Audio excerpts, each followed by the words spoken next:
ஆத்ம மீட்பு ரட்சிப்பை பெற்றுக்கொள்ள தேவன் அவனுக்கு கிருபை செய்தார். பாருங்க, அவன்கிட்ட யாரும் சொல்லல 10 பேரை மாதிரி இவனும் சுகத்தை பெற்றான், இவரும் போயிருக்கலாம். ஆனா அவன் அப்படி போகாதபடி தேவனை மகிமைப்படுத்தும்படியாய் ஆலயத்துக்கு வந்தான். அப்ப நம்மளும் தேவாலயத்துக்கு வரும்போது நம்ம உள்ளத்தின் ஆழத்துல என்ன இருக்கணும்?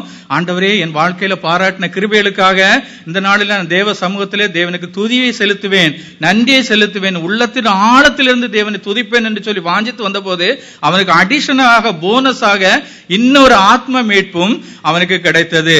நம்ம அப்போஸ்தலர் நடவடிக்கைகள்ல பார்க்கும்போது அங்க ஒரு சம்பவம் நம்ம பார்க்கிறோம். பாத்தீங்களா, அதுல ஒரு அந்த கால் முடவனாக இருந்த ஒருத்தனை பேதுருவும் யோவானும் சுகமாக்கும் போது அவர்கள்ட்ட அவன் பாருங்க, சுகமான உடனே பேதுருவும் யோவானும் அவர்கிட்ட நீ தேவாலயத்துக்கு வா என்று சொல்லவில்லை. ஆனாலும் என்ன செய்றான்? அவன் துதித்து கொண்டே தேவாலயத்துக்குள்ளே போகிறதாக பார்க்கிறோம். அப்ப நம்ம இதே தேவாலயத்துக்கு வரக்கூடிய ஒவ்வொரு நாளும் நம்ம உள்ளத்தின் மனசுல ஆழத்துல என்ன இருக்கணும்? இந்த 6 நாள் தேவன் என்னை கிருபையாய் பாதுகாத்தாரு, இல்ல இந்த சுகமாய் பாதுகாத்து கொண்டாங்க. என்னை சொல்லும்போது பாருங்க, எத்தனையோ பேர் எத்தனையோ பிரச்சனைகள் எல்லாம் போகும்போது தேவன் கிருபை எத்தனை கிருபையாய் நம்மளை பாதுகாத்துக்கிறார். நம்மளை பாதுகாக்கிறது மட்டும் இல்ல, ஊர்ல இருக்கக்கூடிய நம்ம அப்பா அம்மாவை கிருபையாய் பாதுகாத்துக் கொள்கிறாங்க, நம்ம பிள்ளைகளை பாதுகாத்துக் கொள்கிறாங்க. இல்லையா, காலேஜ்ல படிக்கக்கூடிய வாலிப பிள்ளைகள் எவ்வளவு பொல்லாத நிறைந்த இந்த உலகத்திலே இந்த ஈவில் ஐஸ் எங்க முக்கியமா பொம்பளை பிள்ளைகள் இருக்கக்கூடிய பெற்றோருக்கு அது ஒரு பயங்கர ஏக்கமா இருக்கும். அந்த பொல்லாத கண்களில் இருந்து தேவன் எங்கள் பிள்ளைகளை பாதுகாத்துக் கொள்கிறாரு. அதே மாதிரி இப்ப வாலிப பிள்ளைகளும் அப்படிதான், பொம்பளை பிள்ளைகளும் வாலிப பிள்ளைகளும் கூட வித்தியாசம் இல்லை. பாருங்க, வாலிப பிள்ளைகளையும் தம்பிமார் சின்ன பிள்ளைகளை ஆண்டவருக்கு ஒவ்வொரு நாளும் ஸ்கூலுக்கு போகும்போது போயிட்டு பத்திரமாய் கொண்டு வரார்களே என்று சொல்லி நம்ம இதயத்தின் ஆழத்துல அந்த துதி வந்தா ஆராதனை எவ்வளவு மகிமையா இருக்கணும் இல்ல. முன்னால நின்று நடத்தக்கூடியவங்க சத்தம் போடவே வேண்டாம், ஆட்டோமேட்டிக்கா தேவ பிரசன்னம் சாலமோனின் தேவாலயத்திலே மகிமை இறங்கி வந்தது போல நம்ம தேவாலயத்திலும் இறங்கி வரும். நம்ம உள்ளான மனசுல இருக்க வேண்டியது ஒன்னே ஒண்ணுதான், ஆண்டவரே இந்த நாள் முழுவதும் நமக்கு எனக்கு இந்த வாரம் முழுவதும் இந்த மாசம் முழுவதும் இந்த 2013 வருஷத்துல கடைசி இந்த முதல் மாசத்துல இந்த நாள் வரைக்கும் என்னை கிருபையாய் காத்து கொண்டீங்களே, அந்த எண்ணம் நம்ம உள்ளத்துல வந்தா ஆட்டோமேட்டிக்கா என்ன செய்யும்? அந்த துதியும் ஸ்தோத்திரங்களும் உள்ளத்தின் ஆழத்துல இருந்து வரும். சத்தம் இல்ல முக்கியம், அந்த உள்ளத்திலிருந்து அந்த துதியும் ஸ்தோத்திரமும் அப்படியே பொங்கி வரும்போது தேவன் அதில் சுகந்த வாசனையாய் அதை முகரக்கூடிய தேவனாய் இருக்கிறார் இல்லையா. என் மனசுல அநேக நாட்கள்ல நான் நினைப்பது உண்டு, இந்த ஊர்ல வந்தபோது எப்படி எல்லாமோ தெரிஞ்சேன், எங்கெல்லாமோ அலைந்தேன், கல்யாணம் முடிஞ்சு ஆலயத்துக்கு வந்த பிறகுதான் நான் கொஞ்சம் கொஞ்சமாய் ஆண்டவரை அறிந்து கொண்டேன் இல்லையா. நான் ஒவ்வொரு தடவை ஆலயத்துக்கு வரும்போது அடிக்கடி நான் அதை நினைத்து போவது உண்டு, எங்கெல்லாமோ சுத்தி தெரிஞ்சேன். ஆனா இந்த நாட்கள்ல தேவ சமூகத்துல வந்து இல்லையா, தேவனுடைய அந்த பாதப்படியிலே அமர்ந்திருக்கும் போது மரியாள் தன்னை விட்டு எடுபடாத நல்ல பங்கை தெரிந்து கொண்டது போல நானும் என்னை விட்டு எடுபடாத ஒரு நல்ல பங்கை தெரிந்து கொள்ள ஆண்டவரே எனக்கும் கிருபை செய்தீரேன்னு சொல்லி ஆண்டவரே நான் உள்ளத்தின் ஆழத்திலிருந்து எத்தனையோ தடவை உள்ளத்தின் ஆழத்திலிருந்து கண்ணீரோடு தேவனுக்கு நன்றி செலுத்துகிறேன். அருமையான ஒரு கவி உண்டு, நம்பிக்கை அற்றவனாய் அலைந்த என்னை. அந்த பாடலை வந்து பாடுவோமா? ஆனந்த பாடல்கள் தொடக்கம், நம்பிக்கை அற்றவனாய். அந்த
பாடும்போதெல்லாம் என் மனசுல உள்ளத்தின் ஆழத்துல இருந்து ஒரு சந்தோஷம், சொல்ல தெரியாத ஒரு சந்தோஷம் பொங்கி பொங்கி எனக்கு என் மனசுக்குள்ள வருவது உண்டு.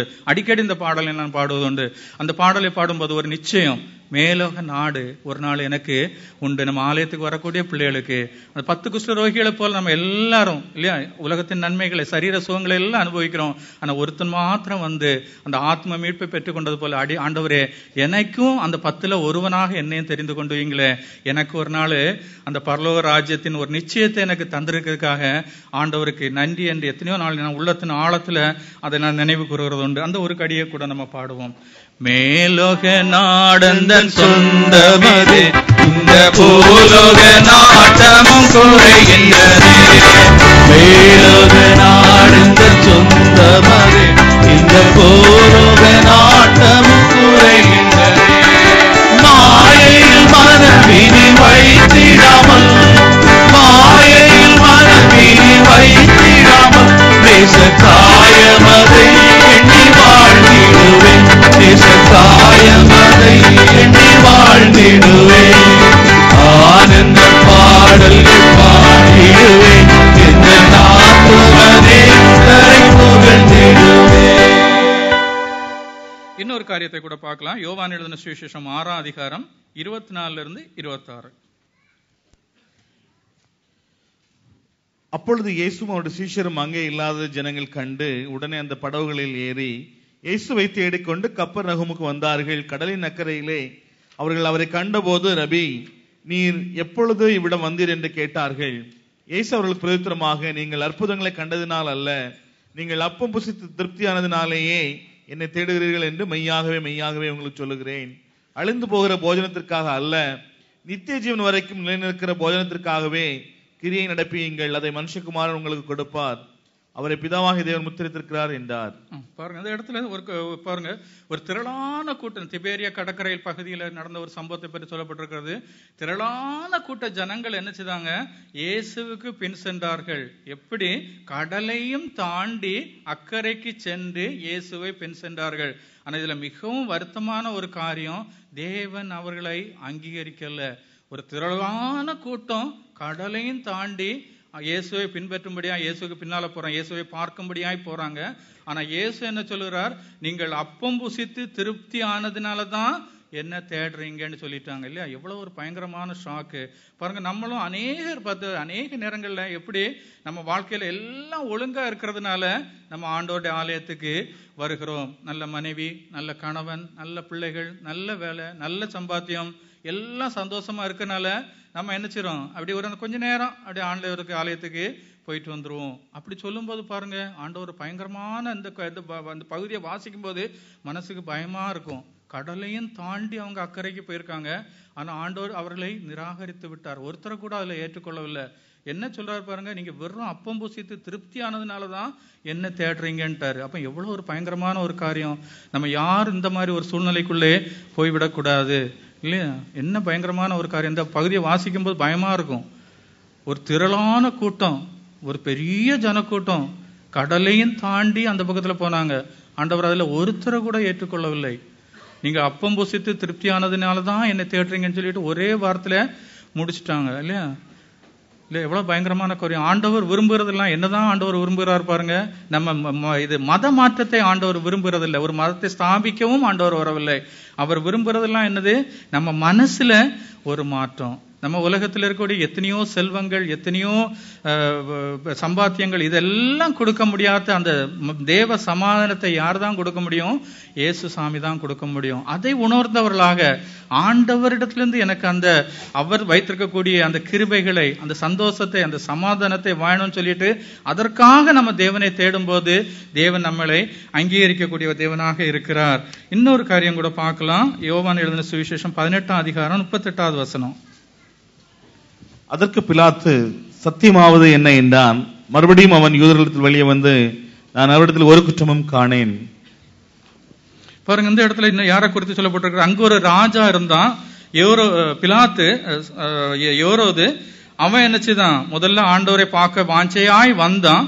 வந்துட்டு ஆண்டவருடைய அற்புதங்களையும் அடையாளங்களையும் காண வேண்டும் என்று வந்துவிட்டு அதை காணாததுனால ஏமாற்றத்தோடு போய்விட்டான். இங்க இன்னொரு ராஜா பாருங்க, பிலாத்து என்ன செய்யறான்?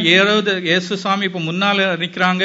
ரத்தமும் மாம்சமும் சரீர உடையவராக ஏறத்துக்கு முன்னால் நிற்கும் போது அவன் ஒரு அழகான கொஸ்டின் கேட்கிறான், சத்தியமாவது என்ன? நம்ம அநேக நேரங்கள்ல ஒரு இந்த காரியத்தை குறித்து அநேகர் தியானித்து நம்ம சபையிலேயே தியானித்திருக்காங்க பாருங்க. கேட்கக்கூடிய ஒரு கேள்வி, ஆண்டவரை பார்க்க வாஞ்சியா இருந்தான், ஆண்டவரை கண்ட உடனே அவன் கேட்கிறான், சத்தியமாவது என்ன? இல்லையா? நம்ம வேதத்துல ரொம்ப அழகா சொல்லப்பட்டிருக்கிறது, சத்தியத்தை அறிவீர்கள், சத்தியம் உங்களை விடுதலையாக்கும். இவனும் பார்த்தான், இவருக்கு முன்னால இயேசு சாமி நிக்காங்க. அப்ப இப்படி கேட்டிருந்தா கொஞ்சம் நன்மையா இருந்திருக்கும் இல்லையா? சத்தியம் என்பது யார் சத்திய இயேசுசாமி தான் சத்தியமாக அவருக்கு முன்னால் நிற்கிறாரு. ஆண்டவர் அநேக நேரங்கள் அவருடைய உபதேச